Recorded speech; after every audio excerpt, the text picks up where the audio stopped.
Meet the Ashby-Hawkins family. For one summer, they gave up the trappings of their modern lives and travelled back in time to live through 50 years of British weekends. Steph, Rob, Daisy and Seth have experienced a radical transformation in how we spend our leisure time. I'm free! From the formal... I feel like I'm going to a wedding. ...to the frivolous. We're going on holiday. From do-it-yourself to doing almost nothing. You've turned into Wham. Starting in 1950, Oh. their own home was their time machine. 1961! Fast-forwarding them through a new year each day. What on earth are you doing? We're making a massive dartboard. It's beige. Oh, there's a telly up in the corner as well, look. As they discovered how a social, technological What's that? and spending revolution Oh my god! transformed our free time forever. Are you ready? Yeah! Now, at the end of their time travel, you spent 7 hours and 15 minutes on your phone that Sunday. Let the robots do the work. I'll be exploring what their leisure time might look like in the future.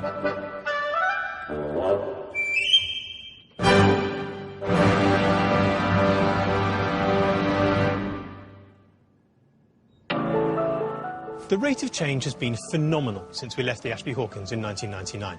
Our lives and homes are now full of technology that would be unrecognisable to a family in the 1990s, let alone the 1950s. So now I want to have a look at how the changes we've been through already give us a hint about what our spare time might look like in the future.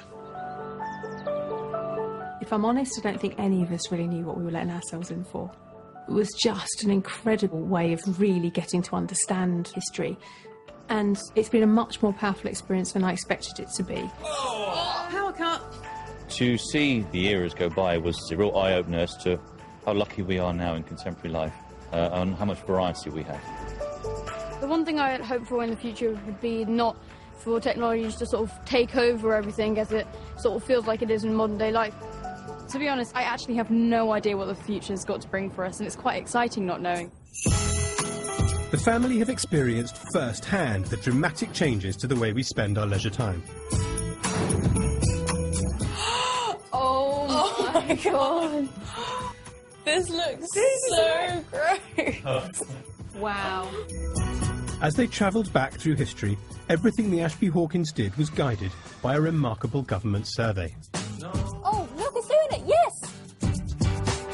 The Family Expenditure Survey started in the 1950s, recording what ordinary British families spent their money on right up until 2000, giving us the best possible clues to what people were doing with their leisure time.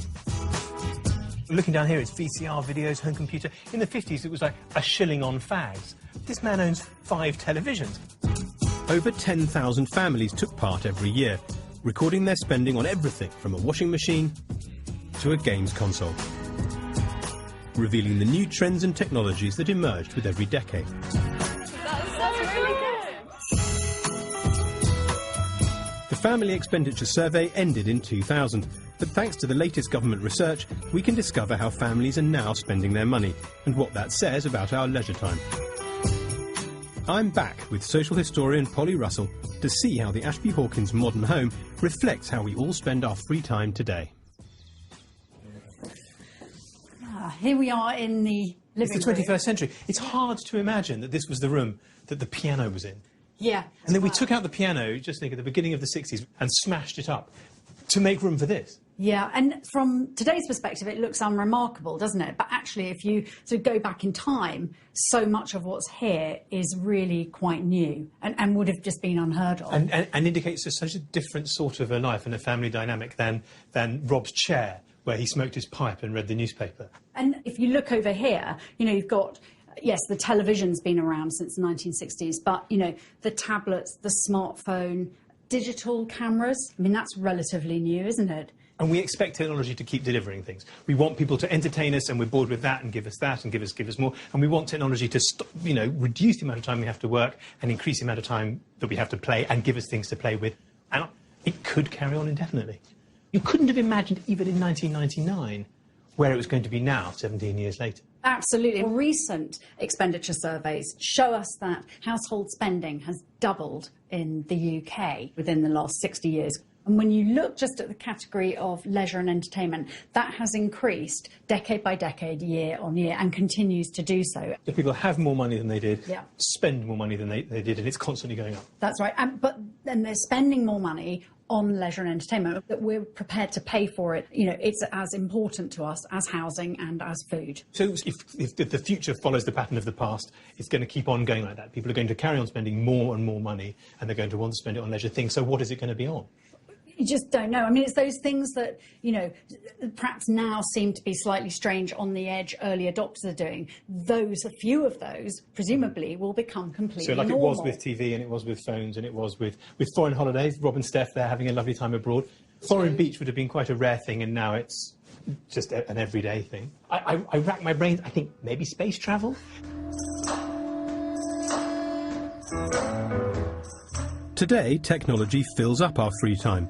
But in the 50s, technology was about to create free time by liberating us from housework.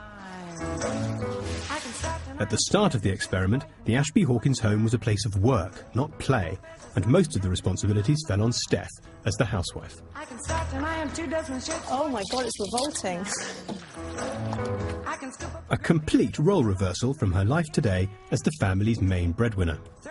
In the 50s, I didn't really have any free time. The amount of housework that we were expected to do was absolutely ridiculous. My mum and I have no downtime whatsoever, and we spend our entire time looking after other people. Domestic work ate up nearly all of Steph's time. On average, 50s housewives did a staggering 75 hours a week. I'll be interested to see actually how dry the stuff comes out the other end. And the answer is actually not very much difference at all. It's still really wet. But I've just seen something. I think I'm doing it the wrong way round. Look at that. See, that's the way you're mangled.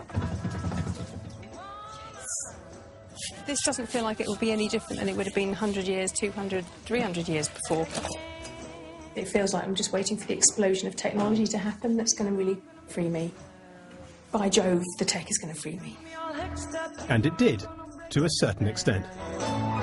We've got water.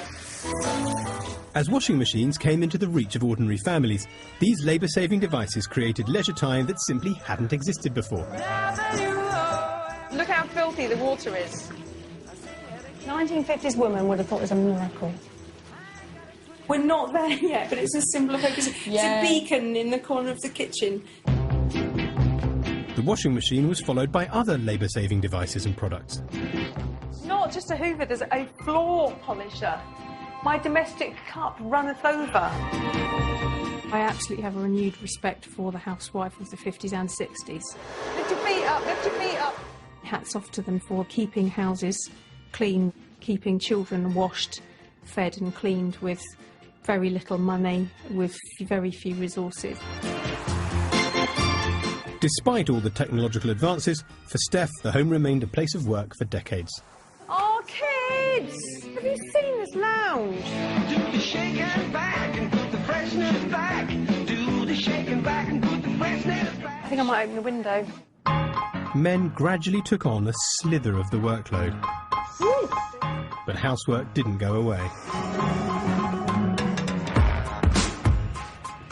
There is, however, a new generation of labour-saving technology which promises to create precious leisure time for all of us. Polly is bringing the family the very latest cleaning robots, designed to take housework off our hands completely. I've come today and I brought you some presents which may be the answer to the end of cleaning for the future. Wow. Automated cleaning products. Awesome. Since you've been involved in this experiment, the amount of time that you've spent cleaning has really changed, hasn't it? Yeah. In the 50s, I just spent my entire life cleaning. That's all I did.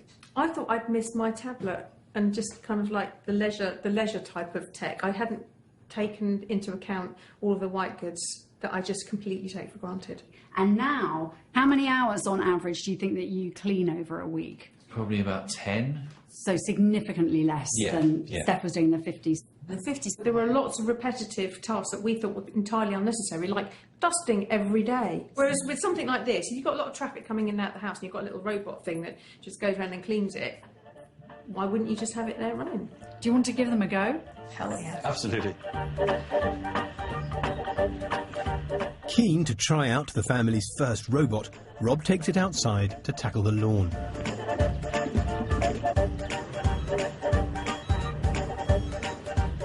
Turn it on. Something that took him hours to perfect in the 60s. Oh, it purrs like a kitten. Oh, there we go. Right, it's on. Is it on? Ah, here we go. I'm standing back. Oh, it's clever. Its sensors work. There. There. It's not voice activated, is it? You see, now it's doing the edges, look. That is a straight line, isn't it? I loved mowing my lawn in the 60s because it was a big machine, it smelled of oil. But this is incredibly convenient. I mean, I could be sitting on my lounge and just click and I wouldn't be out here. I could just go out and the lawn would be all done for me. And it seems to be sort of mowing. What do you think? What do you think? Hour and a half I was out here doing it. And actually the 60s lawnmower was great because even though it took human beings to run it, I love that sense of satisfaction. I've just gone back home. That's very clever. I don't believe that this is the future of mowing the lawn. No. This is... No. Inside the house, Daisy and Seth are taking an unusual interest in housework. Is this like a record player? Because it feels like one. Oh, I pressed something. Error. 1. Move Roomba to a new location. Then press clean to restart. Let the robots do the work. Not me! Wait, can you control where it goes? It automatically calculates the room size and adjusts its cleaning time appropriately. Does it hover so it can go up the stairs? No, that's a bit too futuristic. Okay, look at those crumbs there and let's see if they get rid of those crumbs. This is actually quite cool. It doesn't have any consideration for human beings. No! The carpet is actually clean. It actually does its job, but very, very slowly. Dock it. It's very futuristic, I think. I vacuumed the carpet with a non-electric vacuum in the 50s, where I was literally like rolling something on the carpet. This is literally so much better than doing that. It's doing it for you, and I would have killed to have one of those in the 50s. Having cleaned her way through 5 decades of history, Steph's glad to get her hands on her own labour-saving robot. It's stuck to the table. Put robot onto glass.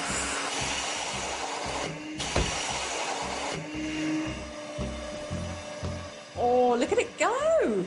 It kind of looks like a hairy slug going up the window.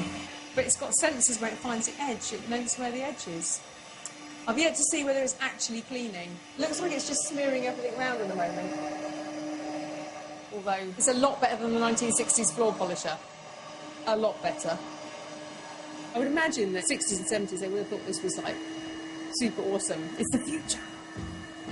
And it's here now and I'm a bit cynical. So what is the verdict of cleaning robotic style? Doesn't feel human. It feels like it's taking away an aspect of your life. So you feel you would miss something if robots were to replace all the cleaning? You don't do any of the cleaning in the house, so why would it make a difference to you? Not all the cleaning, but... When you got given a washing machine in the 1950s, you were really excited. It felt revolutionary. Could you imagine feeling the same about any of the gadgets that you've tried today? No. There's too many stages for tiny little jobs. So do you see a future in which lawns will be mowed automatically, floors will be cleaned automatically? These will not be things that we do. I think in our lifetime it will be. Yeah. Maybe not theirs. I think so. No, so I'm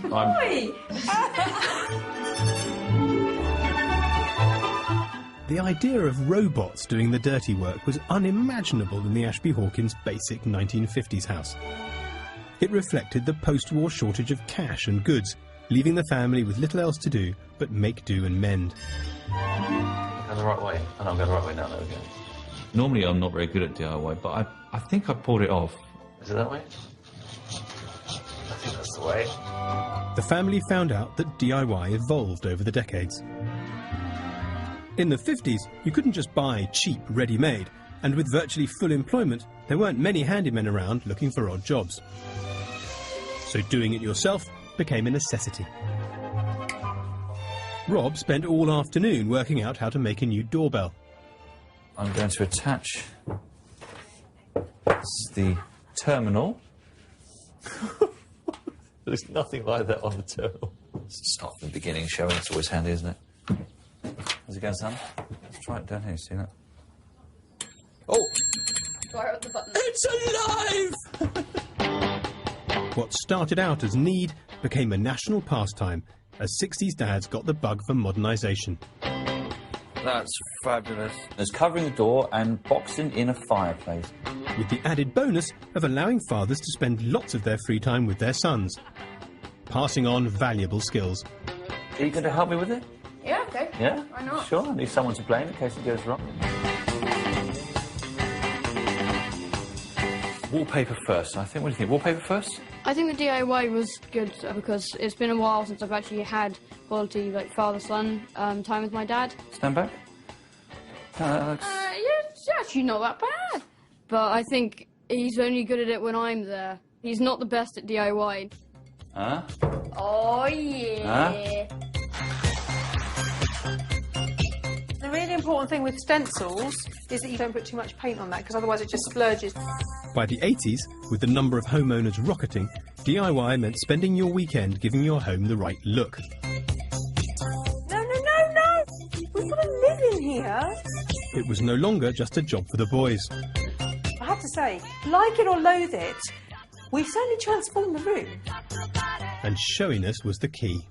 Whoa! Huh? But I was looking outside in the road. No one's got it. Yeah, I wonder why. In the 90s, simply redecorating was no longer enough. 2, 3, open eyes. Lifestyle shows taught us that our homes were now in need of a complete makeover. We've got the shirts. What about the shirts? Rob, do you fancy red? Thank you very much. And Daisy, Thank you you. can be in the orange tea. So we began throwing out anything that didn't fit every time we fancied a revamp. Oh, yeah, they're keeping the right shirts. Oh, wow. We still love to furnish our homes in the latest styles and fashions. But what with cheap off-the-shelf solutions and a reliance on handymen, these days we rarely spend our spare time doing it ourselves. And the old skills are disappearing. Half of under 35s now can't put up a shelf or even wire a plug. Well, here we are in a marvellous big DIY store. It's just around the corner from you. Are you a regular? I didn't even know it existed until today. You've never been in here? No. Do you have any idea what is in this shop? It's all very foreign to me, the whole thing. I feel the same as you. You go up to one of these blokes and say, I need to stick some things together. And they go, how big is it? You go, oh, yeah, no, it's a horrible feeling. So during the course of the experiment, did you get a sense of what it was like to be a dad in the past, the kind of man who could really do stuff? Yeah, absolutely. Yeah, I felt that I had to repair anything that broke throughout the whole thing, which was great. There was a satisfaction about building and repairing stuff yourself, and I really like that idea. It's dying out, isn't it? I think so. Well, for me, certainly, because throwaway culture is so rife, and it's easier to buy something instead of replacing it. It's easier to buy something instead of making it. That's a real shame. So if you can't do any DIY, what do you do when something falls down in the house? Usually I let these things accumulate over time, and so there's 6 or 7 things to do, and then I'll just call a handyman and get him out and come and do it. You live in a wreckage of a house with bits falling off the walls and windows that won't shut until it's enough for a guy to... Justify calling someone. Now that we no longer spend our leisure time tinkering and fixing things in our sheds, we've gone from a nation of makers to a nation of consumers. Disposable society has thrown But there's one group of people trying to change all that. Rob and Seth are going to get a taste of the maker movement. In contrast to our fast-paced lives, there's a renewed interest in crafts and pastimes that take time. There's nothing made. As making things by hand undergoes a resurgence, maybe our future leisure time will once more involve a toolbox and a DIY manual. Morning. Morning. Welcome to Makerversity. We're sort of part of the maker movement. Excellent. So the future of DIY, in my opinion, is going to be a combination of older traditional methods where we weren't wasting as much materials, combined with modern techniques. But the fact is we could still have a small corner of our house that we could dedicate to making. As landfill space runs out, we're likely to face tougher restrictions on what we can throw away. In the future, we might all need to rediscover the skills to recycle, repair and make things. We do quite a lot of 3D printing here, so we can print off parts and use off-the-shelf materials to actually make furniture or anything we could use in the house. So instead of buying the part... You make it. You make it, yeah. So maybe in the future, these will be on your desktop sitting next to your computer. Right, let's get started. Yeah. Rob and Seth are making a 21st century workbench with sustainable wood and 3D printed joints. Wow. That's so cool. So that DIY will have a permanent place in the family's future. This is going to take probably about 6 hours. 6 hours. So I've made a couple here for you. Connections. Okay, yeah. Okay, so we're going to simply cut this down using a saw. Okay, here we go. We need 2 lots of that 1/1/8. Don't take your eye off it. I'm not. Look at your messy edge, yeah? Yeah? Look at mine, that. Wait, one backboard width. You've made 2. No, we need 2. What? 1188.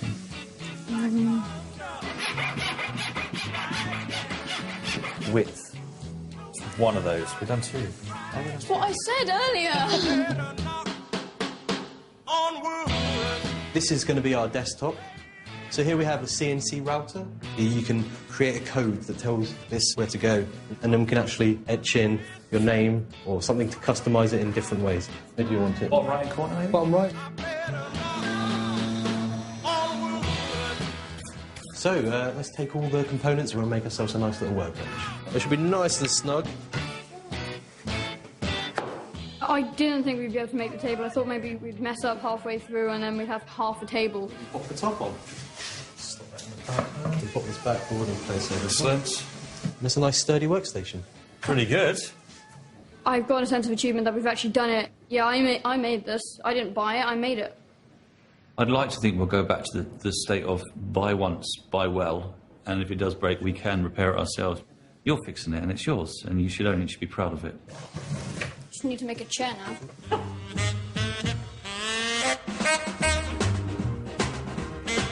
In the early part of the experiment, the family were kept so busy at home that the idea of a leisure activity was almost too exhausting to contemplate. In the 50s, I sat on the sofa and I was asleep in about 3 minutes. So I was on my feet probably 10, 12 hours a day, non-stop, walking up and down and doing things all the time. And if anyone had said to me, do you fancy going to an aerobics class, I probably would have lumped on one, actually, because I was too tired. So, sit back. As labour-saving devices increased the family's leisure time, they were able to spend that time relaxing together in front of their favourite acquisition. Keep watching, you'll see what happens. Look at that. The television. It's coloured. That looks really cool. By the 80s, it was high time for Steph and Rob to try out the latest fitness fads aimed at Britain's growing number of couch potatoes. The Body Beautiful stuff started coming in the 80s, where I had more leisure time. Temptation is just to sort of sit there and eat biscuits and watch the telly, really. So the need for a forced form of exercise did come about, and it was fun. I mean, it was fun. Doing all the different sorts of exercise was hilarious. Oh, was that a warm-up? Oh, Moses. Fitness then became a whole new leisure industry, as we spent more of our time and money on gym membership and the very latest equipment. 5, 6, 7, 8, go! Oh, wrong leg. Sorry. Left leg. Left leg. Right leg. Now you should feel it work in the chest area. This won't give you more, but it may help you to hold on to what you've got, which is not very much. Let's go, 4 more. Looking back on exercise from the experiment, it's a series of fads and crazes, essentially. Go quicker! Since we left the Ashby Hawkins in the 90s, the UK fitness industry has grown 5 times bigger and is now worth a staggering £4.3 billion. Gyms are open round the clock and they're full of technology telling you everything from your heart rate to how many calories you've burned to your percentage of body fat. We've become a nation obsessed with how fit we are. But as gyms harness new technology to entertain us while we work out, the future of one of our favourite leisure activities may be exercise that transports us to another dimension. Okay, so back you right, easy sleep. Let's get going. It's called immersive fitness, and it's not for the faint-hearted. Ready? No. This is it. Everybody up.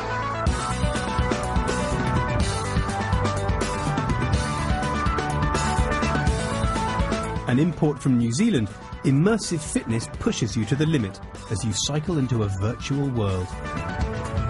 Get ready. Sit. Reduce to racing. Arms wide. Off you go. It's fast, furious, and completely absorbing. This is it. Effort levels 89 out of 10. It was the best thing ever. It was so awesome. I actually felt like I was riding along the road, up hills, down hills. It felt like virtual reality. And I was going to the left, I was going to the right. It was like gaming. It was just like that. Yeah, better, in fact. The technology they use today made me work probably 10 times harder than I would normally. I mean, I really did work harder. Absolutely brilliant. I'm sold. I'm going to get one for the lounge. It makes me travel sick. I don't like it. It makes me want to vomit. I personally didn't like the screens because I get motion sickness and it made me think I was going to be sick, actually. And I have to say, part of me was thinking, well, where's the fresh air and where are the deer and where are the trees? But it is good in that now I do have a choice that I can come and do this sort of stuff and it's something for me. As a 50s woman, I'd probably look at this and go, why are you doing that then? What's all that about? Good. Love that. Rob and Steph weren't the only ones kept active during the experiment. There's no place I'd rather be. For 12-year-old Seth, the past was a total contrast to his modern life. Just like 75% of British children, Seth has his own computer, and he spends his spare time on it, in his bedroom, gaming online with his friends. I'm building a prison. Hopefully a successful one. Something that would have baffled a child in the 1950s. Are you like the best on that server? The experiment took him from outdoor freedom to ultimate gadget kid in just 5 short weeks, making him realise just what he'd been missing out on. I spent most of my free time before the experiment playing video games or on my phone or watching television, but now I've realised that going outside is actually fun. From camping in the woods It's not the best hammer. to playing out and scrambling around adventure playgrounds, Seth's time travelling gave him a taste of the independence and fresh air taken for granted by previous generations. Learning skills and taking risks that kids are protected from today, We have fire. Seth's time was freer than any other family member. It felt nice to have no supervision. Anything could have happened and no one was there to stop it. It's a lot more fun than being at the park with my parents. It just felt a lot more dangerous, and I think that's why it felt a lot more fun. By the 80s, Seth was a latchkey kid. He still had his freedom, but now he was surrounded by incredible new technology. No wonder he spent a lot of his time indoors, his eyes glued to the screen. Are you sure you don't want to come outside and actually enjoy the sunshine? No, I've got to do this. So when more gadgets and gizmos came through the front door in the 90s, Oh, yes. It's a Game Boy. Seth, like the majority of children, had all the entertainment he needed in the comfort of his own home. Near the end, I spent a lot more time on my own. All my time was spent inside on the Nintendo or the Sega or on the Game Boy. like a captive of all this technology. With more cars on the road than ever before, and saturation media coverage of some high-profile crimes, For goodness sake, keep tight hold of your children. the outside world began to feel like an increasingly dangerous place to many parents. The outside world is big and scary, particularly in the 90s. It becomes a bit, scarier, and I would never have dreamt of letting you out at the age of 10 or 11 onto the streets. The appeal of technology is now greater than ever, and children today have lives that would have been unfathomable to those of previous generations. Today, 2/3 of children have never been to a park by themselves, and 1/3 of children aged 8 to 10 have never played outside on their own. But things may be changing, and technology is playing a part. These are mini drones, they look awesome. Gadgets are now being developed and sold that might coax youngsters away from their indoor screens, Are you ready? to spend more of their free time outdoors again. Whoa! There we go. Oh, whoa! No! This is so complicated. It's gonna kill me. It's not, Harvey. Whoa! Oh God. If the best technology no longer needs to be plugged in at home, that means Seth and his friends are free to play their computer games Why are you going like that? outside. I've got control of it, but it's going the wrong way! I have never used or played with a drone before. Whoa! It's really enjoyable because you get to control a robot. Do a backflip. Oh, there we go. I think I've mastered it, mostly. And Harvey's sort of trying to master it. No! It's in the tree. It's up there. It feels weird because technology normally makes you inside, very closed off from the world, but this technology allows you to go outside and be with friends. In the future, I definitely would want to play a lot more games like this. And with technology reinventing two-wheeled fun as well, Bluetooth mode. maybe in the future children will be tempted to spend more of their time playing out. Rotating! I'm on! No! I'm off again! Whoa! Yes! No! Important. Okay. I'm on it! I'm good. Right, now try and move forward. Away! No, stop! Harvey, if you put your foot right up against the plastic, the motor doesn't turn on. So then you can just step on. I really actually want one of these. They're really, really cool. Oh no! Oh, ah! Did you run? Oh my God! Right, and then lean forward and it goes. I can do it! I'm going for you! Okay. Woo! Being out and about with Harvey, it just feels really fun. Freedom! When I was told I was going outdoors, I was like, oh God, this is going to be really boring. Oh no! Ah! Whoa! Not so much freedom! But then we got these and I was like, yay! And the drones, I was really happy. If I had the choice between computer games and this, I would just straight this.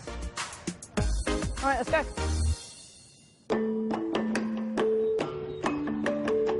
The lure of technology and spending life in front of a screen are things that 16-year-old Daisy knows a lot about.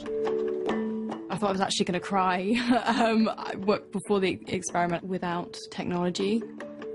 On my phone, I'm usually Snapchatting, Instagramming, Twittering, messaging my friends, like doing as much as I can in such a short space of time. Technology has transformed teenage leisure time beyond recognition. Gone are the days of having to be with your friends to socialise. Now you can communicate with the touch of a button. I do spend a lot of my time on Snapchat, like seeing what everyone's doing at the weekend. I actually am used to being in contact with pretty much everyone all at once. Daisy is one of the 90% of all teenagers who have a mobile phone and check it on average 150 times a day. A far cry from life in the 1950s, when socialising had to be done face-to-face, rather than via Facebook. In the 50s, everything is formal, and, you know, I have to go to a dance to meet a husband, to get married and to be like my mum, and it's quite annoying. Yeah. Daisy still had to leave the house to talk to a friend in the 60s, as the Ashby Hawkins, like the majority of Brits, didn't have their own telephone. But you had to use your time wisely. Call charges weren't cheap. A telephone call at that time cost sixpence. It's worth about 50p now. Really? Yep, and that you got a minute for that. So I spent like an hour on the phone. So that would be 10 minutes is £5, so an hour would be £30. Have you got £30 worth of stuff to say to your friends? Nope. The experiment was a revelation for Daisy. Instead of missing her smartphone, she loved her teenage life in the past, living in the moment with her friends around her. This is what it's like to be a proper teenager, going out to raves, being rebellious and being cool. We are not cool in any way. We just sit on our phones all day. Why don't we just do this? I really wish we did this in our modern day. I got a mobile. Then telephone technology changed again, with the truly portable, personal, mobile phone. Oh, something teenagers quickly took to their hearts. You meant to have games on it. By 1999, the best-selling Nokia 3210 ushered in teenage mobile culture, with its fast predictive texting becoming the new way to chat. But few predicted the developments in technology that transformed our phones into what they are today and gave teenagers a whole new way to spend their free time. It surprised me how I was actually able to cope without technology. In the 90s, when we were having the rave in my lounge, I felt so much freer because I didn't have my phone on me Snapchatting every single second of the party. I actually felt like it was a proper, fun thing to do, and I actually felt normal. Today, we're a nation of smartphone addicts. And it's not just teenagers who are glued to them. 76% of adults have a smartphone too.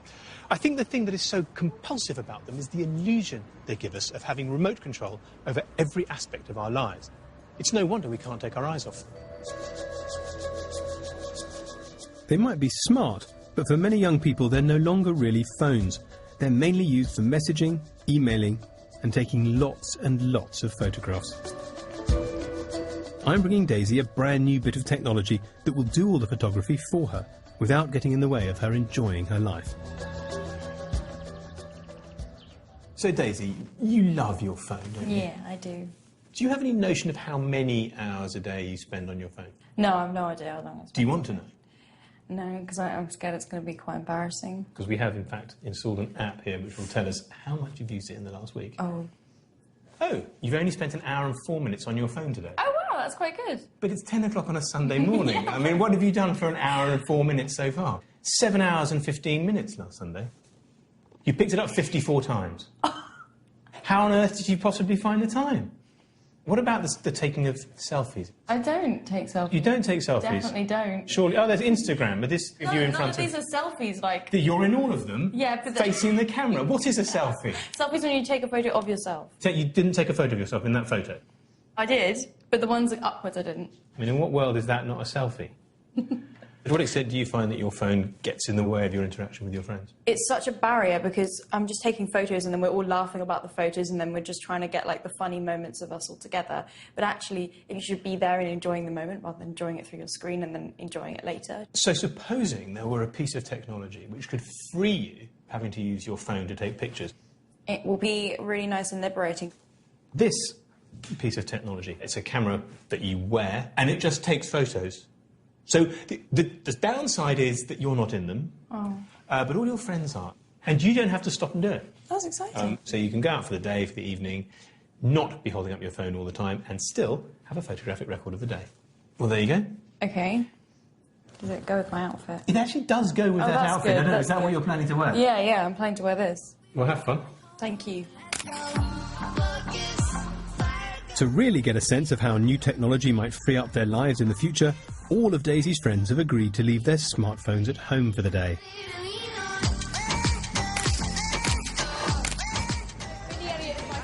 Oh, Daisy, try this on. Yes, you look like Should we all put them on? Those are cold. I've completely forgotten that this camera is on me. I'm quite a control freak, so I like to just, like, make everyone stand where they should and then take the photo, but I like the spontaneity of this. Guys, I feel like the chocolate... I'm liking that. Chocolate all the way. Okay, I'm gonna... Look in the middle. Oh, I'm really bad at this game. It is a bit odd because it takes a picture of every single thing I do, Right now, if we all had our phones, we'd probably all be Snapchatting what we'd be doing, and that's not true socialising. This is true socialising. My phone would be a constant thing on my mind, and now I don't have it on my mind at all. If the future sees more unobtrusive technology like this, we might finally find the balance between spending time in the moment and life looked at through a screen. There certainly weren't any screens getting in the way when the family started the experiment. In the 50s, there wasn't a massive amount. We had a pack of cards, we had a partially working radio, and I had some knitting. That was pretty much it, I think. Oh yeah, and the piano. And it was all stuff that's not laid on a plate for you, it's stuff that you have to interact with and create yourself. The family expenditure survey showed that as wages rose, 60s Brits could spend more money on things to enjoy in their leisure time. As a result, the family's house started to get a bit fuller. Oh, yeah. That's huge. We've got a TV now. Amazing. The family embraced the latest modern technology, but some forms of entertainment didn't survive. Do it. Go on, Mum. This feels wrong. Oh, that's just wrong. You shouldn't have done it. That's bang out of order, that is. My work here is done. In the 70s, I'm home. with pay kept high by unions and banking laws relaxed, the introduction of new credit cards meant we could spend even more money on more stuff to divert ourselves with. There was so much stuff in the 80s household. This room feels smaller. What a lot of furniture. Our credit card habit, combined with advertising that encouraged us to buy even more, There we go. That's the eject button. meant that the 80s house screamed out the desire to have it all. I mean, look at that. You've got a pretending to be Ming vase. In a stately home, you could have a vase of that size, but in a lounge in suburbia, what's all that about? More stuff. Kids! By the 90s, home technology was filling up our leisure time and our homes, and the family enjoyed new computers, 1, 2. multiple televisions, Oh, there's a telly up in the corner as well, look. CD players, and of course games consoles. Sonic the Hedgehog. And many of us were spending like there was no tomorrow. Technology was evolving so quickly and prices were going down so fast, the family got a real taste of the consequences of our desire to always have the very latest thing. We only got that a couple of years ago. Because it was speeded up. It's like watching something on time-lapse. Getting the new shiny thing out of the box to literally a handful of days later it being obsolete in the shed. In the end, the Ashby Hawkins found, like many Brits before them, that their stuff had outgrown their house. Their 50s home might have been sparse, but at least there was more space. Come in the 90s, it was just wave after wave after wave of things coming into the house. It was remarkable. It didn't feel like it was going to stop. It was almost like drowning in stuff. Most of us have a problem in our homes. They're just too full. But maybe the future will be less about acquiring the latest things and more about deciding what we actually need to hold on to. I'm bringing round a lifestyle book with a cult following that sold 4 million copies worldwide. Hi guys. Hello, child. Following its advice, the family are going to experiment and create the perfect place to spend their 21st century leisure time. What we're going to do today is we're going to try and embrace your home of the future. Okay, so the way things have gone so far, you've got more and more stuff, your house got a bit cluttered. What's the future? More and more clutter, no room to move? I think probably not. I think space is probably what's going to be at a premium. Technology is making it possible to get rid of records and CDs and these kinds of things. Books, for example, you know, they could go. The pictures, they could all really be on handheld devices. You could have an awful lot less stuff. So I have brought a Japanese book, The Life-Changing Magic of Tidying by Marie Kondo. The idea is you go around your house, you find the stuff that's absolutely essential and that you love and you keep it and everything else out on a skip. Do you think you can do that? Life-changing. I love it. I love the idea of it. What about you, Seth? You must have unnecessary No, stuff. I don't. You've Got so much stuff. It's useful. You've got like 100 books. It's on Giles and Those are you. useful. Yeah, you may have a problem with books. We may be having something of a bonfire. I've got a long roll of bin bags, which I'd like you to fill with all the stuff that you thought you really needed. and then sort of envisage how the future's going to be. It's a kind of mental exercise and a physical exercise. I think 2 bags each to start should be enough. Into the bags, out on the skip. The family are going to try out this new trend for decluttering and find out what their future home could look like. First thing you have to do is discard as much as you can. Yeah, the books need to go. Because they can easily be downloaded onto one simple, contraption there, isn't it? And then never looked at again anyway. Yeah. Yes. I don't even know what that is, so that can go into the bag straight away. Ornaments in general. I'm going to keep the photo albums because they bring me a great deal of joy. From that shelf, I will let you have 1 photo. That's tough. I don't want to get rid of any of them. There's too many of Seth. Yeah, but at different stages of his life, though, aren't they? You can look at them on your phone, you can take pictures of them. I think it would be this one. It's just a picture of Steph when we first met, 18 years ago. Oh. OK, all the rest gone, please. All of them except 1 on that shelf. Yep. Do the same on the bottom shelf. OK. Otherwise, I'll leave you get on with it. Thank you very much. Have fun. I mean, that's empty. Oh, it's Steph and I's wedding and honeymoon pictures. Oh, look at that. And there's our wedding certificate, a marriage. I thought we'd lost it. I'll put that inside there. I'm going to keep that. I was keeping the Godfather trilogy and the Dark Knight trilogy. How are you getting on? Lots of books over there. You've got the Guinness World of Records 2010 and 2012. What use is the 2010 one? Records have either stood or broken by 2012. You don't get to have more than 1 Guinness Book of Records. Hey, Daisy. Hello. I see you haven't started. I have. All of this can stay, pretty much. What's under the bed? What are the spangly Wellington like boots a load for? of keepsakes. Keepsakes? Yeah, You're no. 16 years old. If you have keepsakes until you're my age, you will not be able to breathe. The future is not about keepsakes. But why wouldn't you want Buzz Lightyear? It's a bit manky now. Oh, come on. You're not 4 years old. Into the bag. Birthday cards. No. By the time you're my age, you're not going to look at them. Into the bag. You get the principle? Yeah. Everything goes. Yeah? Everything. No, but you have to have that. Why? Because it's just a floppy flamingo. Yeah. It was very entertaining when you were 2. No, in the bag. I might leave you to get on with it from here. Oh, yay, thank you. No, I have to keep things like that. This is my whole history of, my life, and I don't want to throw away my history. I want to keep it and remember it. I don't want to throw it away.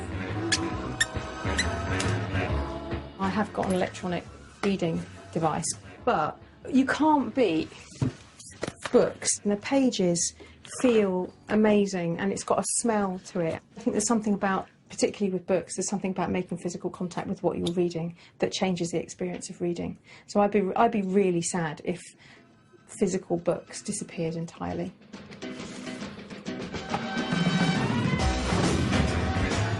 Hours later, the Ashby Hawkins home is looking pretty pared down.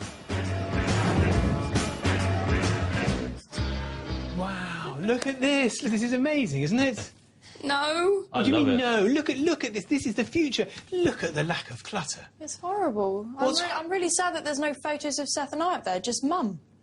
That's really rude. They know what you look like. Doesn't feel like home. It just feels like you live here. Yeah, it's home needs not that where personal you touch. When all that personal touch comes from your clutter. So you need it.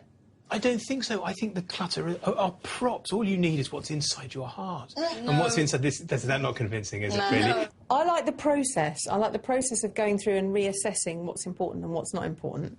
But this is too much. I just went for it. Huge cull, basically. The books were the first to go. I felt, actually, we didn't need them. And I like the bare space. But the whole thing, though, about some stuff is it's not a question of need. It's a question of enjoyment. It's not about what you throw away. You had to make a choice about what you kept. It just feels really boring. You think you would just hoard everything, throw nothing away? I think it's much better having something in your hands than actually seeing something on a screen. I prefer that so much more because it's sentimental. No, I love the feeling of it all gone. The point of space is to be used. You don't need space as a thing to do. I mean, I don't like having empty shelves. There's no point to empty shelves, otherwise why would you have a shelf there? The point is, this is not the end. It's not that you just get rid of your stuff and there's nothing there. It's about, paving the way for the smart home, for the entirely digitised life. Anything you need can be delivered in digital form and then got rid of. I don't like that because I remember in the different decades when I got physical records and physical things like that, I much preferred holding the music than just clicking it on my phone. I'm ambivalent, really, because I love new smart technology because I just find it really fascinating. I don't like the idea of being reliant on it. The way that you interact with it is much more satisfying and human as a result. And I think if you just got a flat screen, you'd lose all of that. For me, the new smart technology has to address that 3D experiential thing that it currently doesn't. You'll probably be able to get a hologram clutter where you just strip everything down and then you can just have rubbish beamed into your room. I like it being clear. It's not our family, that's what it is. It's just not us.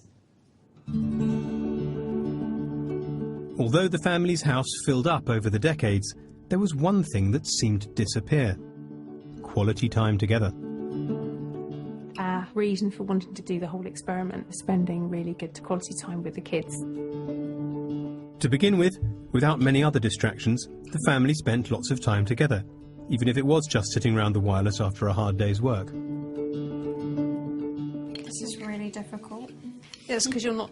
I hate to say it, baby, you're not doing it right. In the 60s, when 45% of families owned cars, the Ashby Hawkins were able to have fun together on a day trip out to the seaside. In the modern day, I wouldn't normally spend this length of time with my family unless we were all forced to go out, and then we'd probably all be on our phones if we had the chance. The 70s appeared to be a golden time for family life. An international survey of 1977 reported that Britons saw themselves as the happiest people in the world. With more equality, more money to spend, and technology that brought them together, the Ashby Hawkins were happier than ever.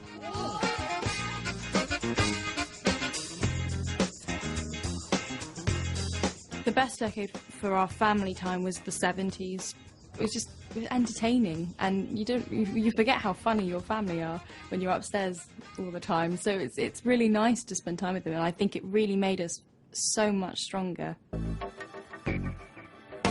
But as the decades progressed, the family became more fragmented, with new products aimed at the individual and work eating up more of their leisure time. In the 80s, it feels as though we're all going off on separate paths, and we need a way to get us back together again. In the 90s, that meant buying quality family time together. Oh my God, it's amazing! At organised holiday parks. That was so good. I want to do it again, again, and again, and again. But back at home, the draw of technology was pulling the family further apart. I miss my children, I have to say. And we've been replaced by gadgets and electrical toot. The problem we face today is that while we claim to want to spend quality time with our friends and family, whenever we do, we find our attention endlessly diverted by the lure of our smartphone, and we end up trying to be in two places at the same time. Spending quality time together is becoming harder to do, and their home is no longer the place to do it, as our beloved technology always seems to get in the way. To give the Ashby Hawkins a taste of how family time might look in the future, I'm sending them somewhere with no modern technology at all. A digital detox in the middle of nowhere. As technology continues to innovate and invades further into our leisure time, the future may be full of places like this, where we can unplug and really spend time together. So here we are in the middle of nowhere. There's no Wi-Fi, no electricity, no phone, nothing. You're completely cut off. This is the sort of thing I imagine people will do deliberately in the future. There's going to be so much technology. It's going to be impossible to downscale it or escape from time to time. You're just going to have to disappear. Do you think you can live with it? Can you do this? Yeah, I'd love to be unplugged from the world. It'd be wonderful. I think particularly handheld technology intrudes on everything. It's like having a really irritating, rude person standing with you. What about you, Daisy? I can see how it's appealing. I can see how it would be nice to get an escape, but not having my phone, I do feel a bit. Are you feeling twitchy about what your friends are doing? Selfies that might have been posted in the last 10 minutes that you haven't been able to see? Just get rid of it and come here and just breathe the air. Over the experiment, I felt so much more serene than any time in my adult life, I think. So it's kind of ironic that in the future people will be paying to do a digital retreat like this just in order to experience the thing that you've had all summer. Do you think it's really necessary to come all this way to escape from technology? Couldn't you have a digital detox in your own home? Have a period of time where everything's turned off? I think that would be really, really difficult. We've got a piece of kit in it, well, at least one or two pieces of kit in every single room in our house. The future technology that you've experienced, the bikes with the screen around you and your drones, do you think technology is going to sort of enhance your experience and free you up from the screen? This technology was like, go outside, have fun with your friends, rather than talking to them over a computer. So I actually did say that I would give up my computer for just spending time with my friends like that. And that's not a thing I say lightly. Hearing said so, that's a bit of a revelation, really, to be honest. But correct me if I'm wrong, it wasn't as good as camping in the woods with me and having spam. I just hark back to the 70s when we had such a good, simple, good, clean fun, and I just think it's a real shame that we lose that. So what was so good about the 70s then? There wasn't too much TV, there wasn't too much radio, there wasn't too much technology. The 70s was like this beautiful golden era where we were all together for a lot of the time, and that made us just more relaxed, and we just had fun. I don't think I've laughed so much with my family ever. Do you think there might be a way of harnessing that 1970s family vibe and replaying it in the 21st century? We should do maybe once a month a night where we do stuff together, where our technology gets left at the door and we do something. Right, well, then we will leave you to enjoy your family time together. Have fun. Thanks very much. Bye. In Britain, we've undergone a dramatic revolution in how we spend our leisure time since the 1950s, and the Ashby Hawkins have experienced that firsthand. They've gone from hard work and conformity to a world full of technology and the freedom to do whatever they choose. My life now, in comparison to what I've lived through, is one of choice and comfort and relaxation, really. I'm lucky. I'm just burning my entire marshmallow right now. I think the thing I learnt was that everyone in my family secretly likes everybody else in our family. The most important thing to me is to not take my freedom for granted. And I've seen how teenagers have changed over the decades, and I really appreciate that much more. The trick is not to make the marshmallow fall in the fire. The most fun was all four of us together. Doing something we all enjoy, not something that just one of us enjoys. I mean, you can see that being together was the most important thing. And they're off. We've bonded a lot more strongly over this process, really. He's the winner! And I think the whole experiment has made me being much more conscious about being in the moment with someone, because all the stuff that you surround yourself with comes and goes throughout your life. But the memories are what stay with you forever, and that's what I wanted out of this thing was really good memories, and I've got loads. It's great. Oh God, I said I wouldn't cry. I'm crying again. It's just been brilliant. Whatever we do in the future, whether it's a world full of unrecognisable new technology or one that doesn't look all that different from today, I'm sure that the one thing that will always make us happiest is spending time with the people we love. And Back in Time for the Weekend is available to buy, download and keep through BBC Store and other suppliers. And if you and your family fancy being on Back in Time, we'd love to hear from you. We're particularly keen to hear from African Caribbean families for our next series. Go to bbc.co.uk/take part. Now, some of the toughest interview questions you'll ever hear as the workforce of a Scottish beer company decide who's the boss. Next.